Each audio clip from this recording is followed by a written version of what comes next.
Olá pessoal, eu sou a Gisele Rodrigues, estou aqui juntamente com a Fátima Pereira em mais um encontro sobre Crescendo com a Dor.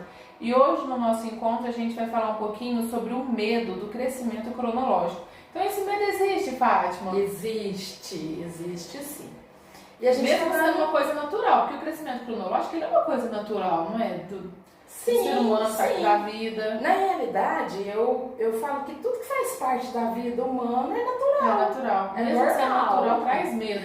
É porque traz muito do novo, né? Como a gente falou no vídeo passado, tudo que é novo inspira dor, que inspira renúncia, desconforto, né? Sim. Então a novidade também traz essa questão do medo, né? E o crescimento cronológico, ele é feito de transformação, né? Sim. Vamos falar um pouquinho então sobre o que seria esse crescimento cronológico.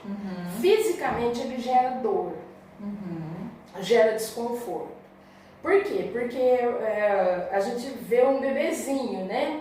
O bebê ele nasce, quando ele vai na sedente ele sente dor, né? Eu não sou médica, mas eu já ouvi de médicos, assim, pediatra, né?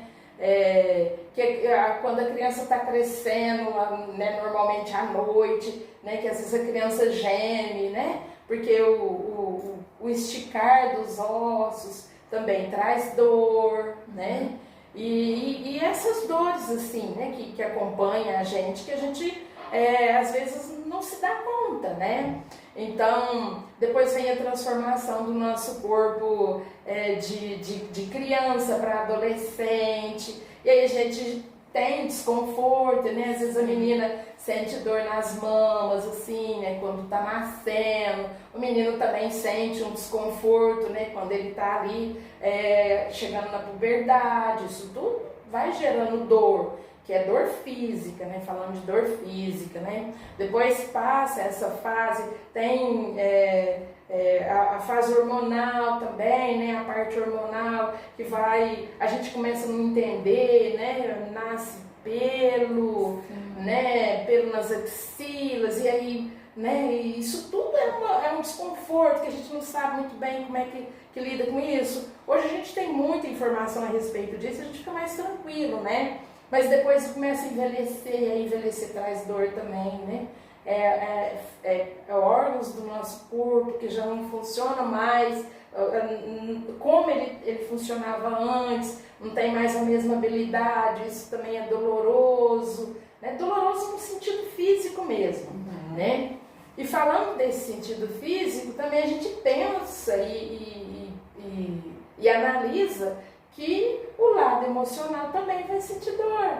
Enquanto o meu físico está ali dolorido, né, com o crescimento físico, né, com a expansão do nosso corpo, ele expande, mas ele também regride, né?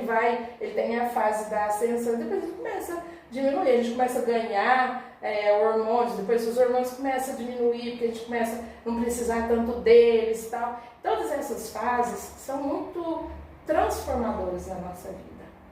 E essas fases geram muitas dores na gente, muitas dores emocionais, conflitos emocionais. Porque ela traz muitas mudanças também. Muita mudança, o crescimento cronológico. Então o crescimento cronológico ele seria esse crescimento de fase, né? De criança passa a ser jovem, né? Adolescente, né? Passa a ser adulto. Exatamente. E isso traz muitas mudanças. Muitas mudanças. Eu tenho trabalhado muito com adolescentes, sou muito apaixonada pelos adolescentes.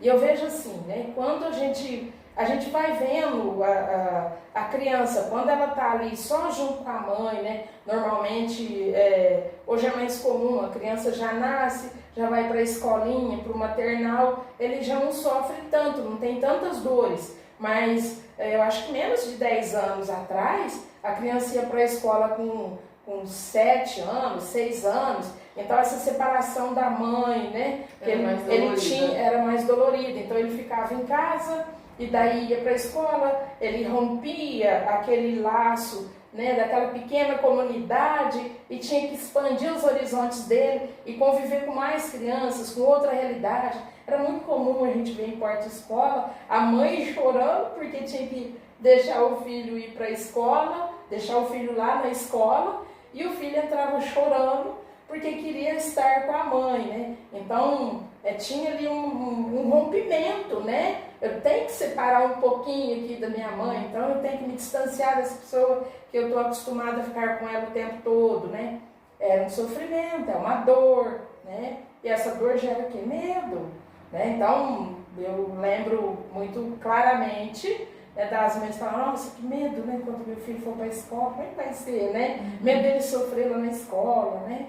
E o filho também com medo de ficar lá e a mãe não voltar para buscar. Esse medo é do filho e é da mãe também. É o medo do filho, o medo da mãe. E esse medo segue, né? Depois, é muito comum hoje eu acho que está mais nessa fase, né, desse modo do que do modo, né, que a gente tinha até tipo uns 10 anos atrás, que era mais o medo da mãe de deixar o filho para a escola. Hoje as mães são mais medrosas com filhos adolescentes, né? Toda mãe tem aquele medo do filho adolescente, né? E acaba que o nosso medo às vezes até pouco que judia do adolescente, faz o adolescente sentir medo de crescer, né? Porque a gente começa a falar, nossa, hoje o mundo está muito difícil, está tudo muito perigoso. E parece que a gente começa a passar medo para os nossos filhos, né? Eu falo no medo de perder eles, a gente acaba que promovendo um medo novo, né? Isso. E tem alguma fase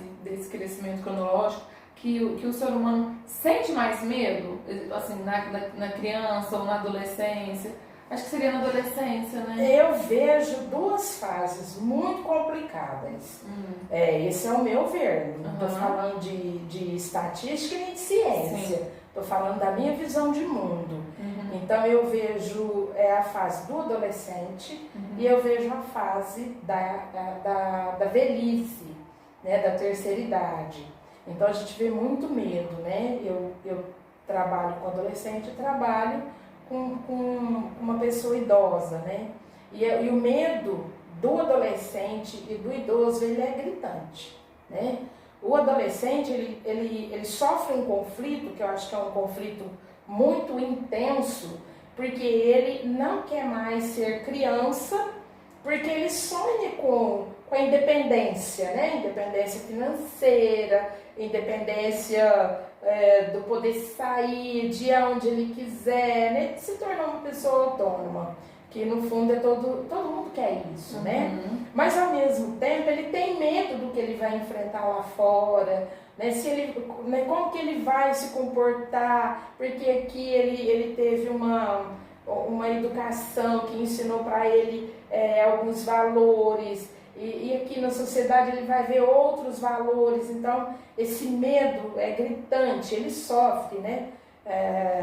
O adolescente é uma faixa etária, né? É uma mudança cronológica que traz muita insegurança. E a fase do idoso, né? Do adulto que está entrando nessa fase da terceira idade, né? Porque ele também, se eu ficar dependente. Então a gente vê um medo meio que contrário do medo do adolescente, né? O adolescente, ele tem vontade de ser independente e tem medo de não saber lidar com essa independência. Ele quer conquistar esse mundo, ser independente, e aí como é que ele vai fazer isso? É novo para ele isso. E quando vai entrar na velhice, o medo já é o contrário, porque ele já conquistou essa independência, né? O ser humano conquistou essa independência, já tem a vida dele livre, vai e volta, tem a sua independência financeira. E agora, se eu tiver limitações e depender? Como é que eu vou fazer? Ou até mesmo da solidão, né? Medo da solidão, medo de dar trabalho para os filhos, né? Porque meus filhos têm a vida, eles não querem dar trabalho, né? Então esse envelhecer também dói, esse envelhecer dói, e esse envelhecer traz muito medo, muita insegurança. O medo está muito ligado à nossa segurança de vida. Que aí a gente vê bem a questão do adolescente com o idoso. Por quê? Porque o adolescente, ele quer essa liberdade.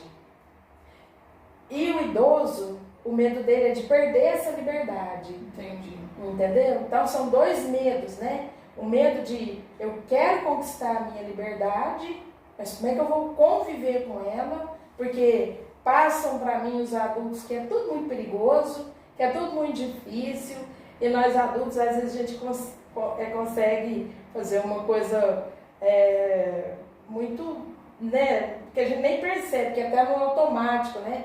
Hoje a gente fala muito assim, nossa, hoje está tudo tão difícil, como é que vai ser o futuro desses adolescentes? Esses adolescentes não vão ter futuro, então a gente acaba passando ainda mais medo, mais insegurança. Né? Então você percebe que o medo está muito ligado àquilo que nos dá segurança. Então, às vezes, ao invés de a gente ajudar nessa independência, nessa autonomia, retrai, né? Sim, prende, sim. Atrasa um pouco. Atrasa um pouco. Né, a gente acaba passando medo, né? Eu outro dia vi uma palestra, sabe que eu sou das palestras das aulas, que eu adoro, né? Busco sempre manter minha informação. E na palestra, um escritor nosso aqui, acho que do Pará, eu não me lembro muito o nome dele, é até uma falha minha, porque eu amei a fala dele. E ele falou uma coisa que me chamou muita atenção e muito real, sabe? Porque ele dizia assim, na nossa adolescência, a gente ouvia muito dos nossos pais, e a gente nutria muito isso, né, de falar assim, nossa, o nosso futuro vai ser muito legal, a gente vai estudar, não, o futuro vai ser melhor, o Brasil vai ficar melhor, né? Vai acontecer tal coisa, vai ser muito bom, né? Então a gente sonhava com um futuro promissor, com um futuro melhor, e a gente, né, eu acho que a gente como adolescente sofria menos, porque a gente tinha expectativa com relação ao futuro. E hoje a nossa fala mudou muito, porque hoje a gente ficou muito saudosista. Então a gente fica assim, nossa, na nossa época que era boa, porque na nossa época tinha liberdade, porque na nossa época o jovem podia chegar mais tarde, porque na nossa época, sabe assim? Então, enquanto antes a gente sonhava... Agora já traz mesmo um medo, e sempre remontando ao passado, que o passado era melhor. Então, se o passado era melhor, agora está ruim e a probabilidade é ficar pior. Percebe? Parece que a gente ficou muito negativista, a gente, né, foi ficando muito negativista, e isso também assusta, dá medo, gera insegurança. Né? Então, esse crescimento cronológico, essa mudança de fases na nossa vida, vai dando medo. A gente vai, né? Hoje é muito comum a gente encontrar, por exemplo, uma pessoa de 40, 50 anos, falar, nossa, como que vai ser a nossa velhice? A gente nem aposentadoria não vai ter mais. Hoje em dia a gente não vai poder ficar mais velho. Né? Hoje os filhos não têm mais tempo para os pais idosos.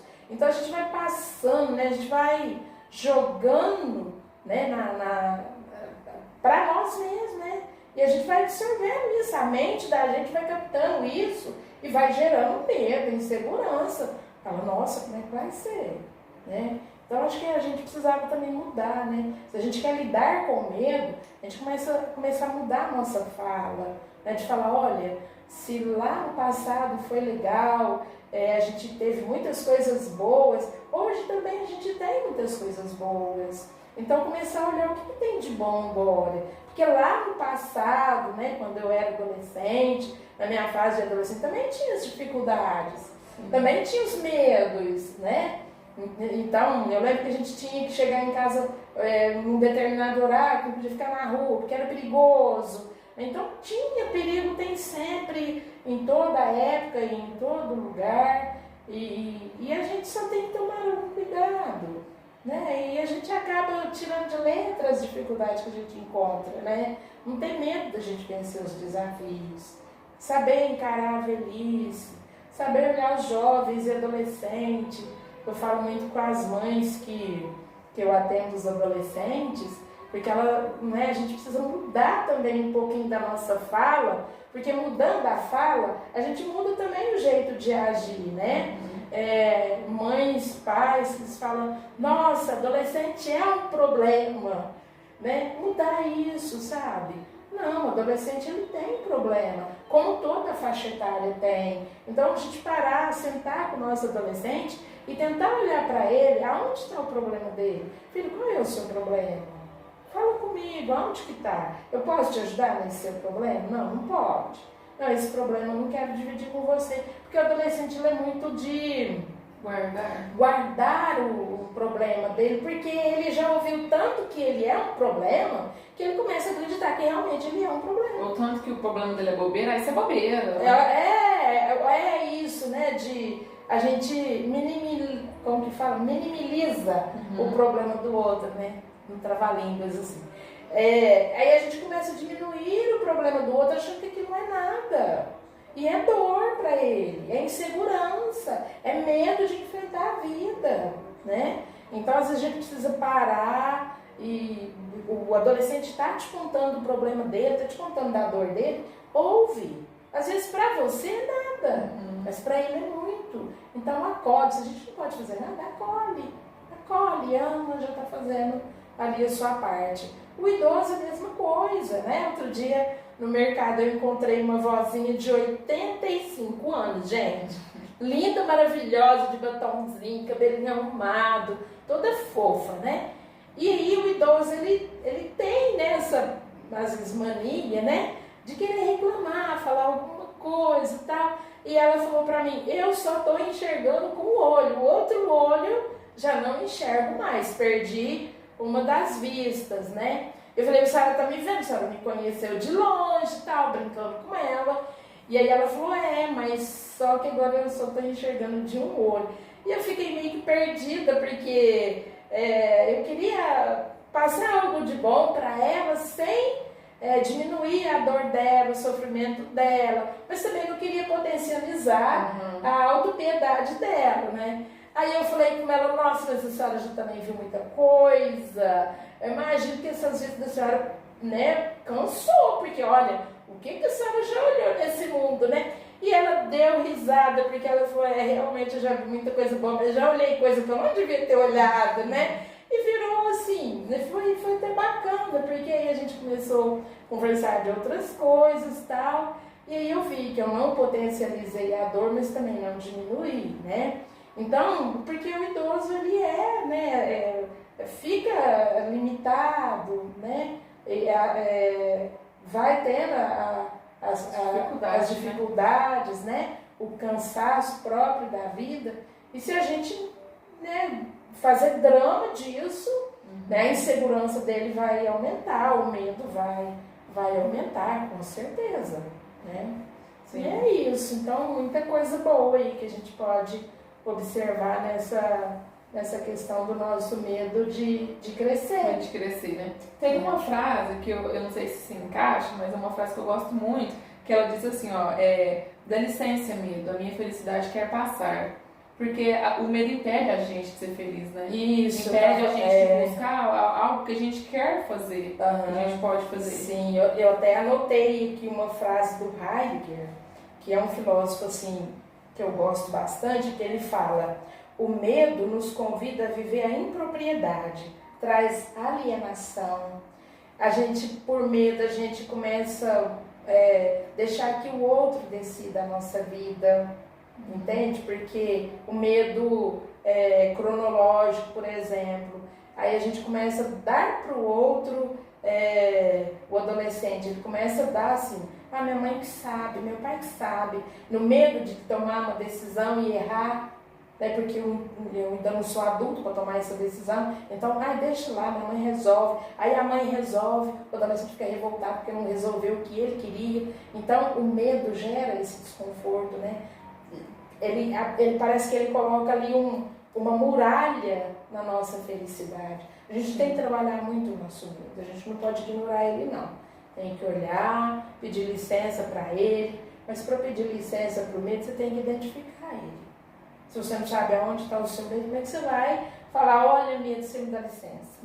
Então olhar para o medo, encarar ele de frente, saber, ele está aqui, ele tem sentido, ele tem fundamento, tem razão de eu sentir esse medo, né? Ou ele é só um medo bobo. E o fato de encarar o medo, você falou encarar de frente, vou dar um exemplo aqui meu mesmo. Eu tinha muito medo do trânsito, eu tinha muito medo de dirigir, morria de medo. Mas aí porque vem todo o histórico, né? Meu pai morreu num acidente, minha mãe morreu num acidente, eu tinha muito medo, eu falava, eu nunca vou pegar um volante. E como que eu encarei o meu medo? Dirigindo. Eu falei, eu vou encarar esse medo de frente, eu vou pegar o carro e eu vou vencer esse medo. Eu venci. É muito. Mas é onde você falou, a gente se identificar. Eu identifiquei da onde que vinha o meu medo. Vinha de traumas, né? E eu encarei ele de frente. Isso, foi bom você falar isso. Eu gostei desse seu depoimento, né? Porque no último vídeo, uma pessoa me mandou uma mensagem dizendo: eu tenho carta e tenho medo de dirigir. Eu não dirijo, né? E ela até falou: depois da semana que vem, né, a gente quer agendar um horário, porque eu quero marcar, né, uma consulta com você para entender esse medo. Então foi muito pertinente isso que você trouxe, porque realmente o medo nos paralisa e a gente tem que ver de onde ele vem.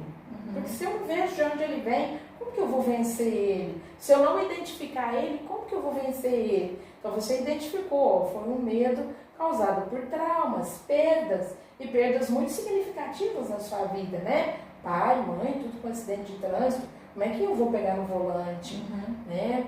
E depois as pessoas, né, falam: nossa, o trânsito está muito violento, o trânsito é muito perigoso. Essas coisas todas vão gerando insegurança. E essa insegurança vai trazer medo. Então, se eu não olhar para ele, se eu não pontuar ele, se eu não conversar com ele, porque às vezes eu preciso conversar com a minha dor, né? Eu preciso dialogar com ela. Eu falo que eu faço muitos diálogos mentais, sabe? E às vezes eu falo: olha, Fátima, senta aí, fica quietinha, porque eu preciso ir. Se você tá com medo, então você fica, eu vou, sabe assim? Então esses diálogos internos nos ajudam muito, mas a gente precisa realmente identificar. Se eu não sei de onde ele está vindo, provavelmente eu vou ter mais dificuldade de enfrentar. E ele paralisa, alieniza, né? Rouba a nossa felicidade. Ele rouba, ele tira de nós.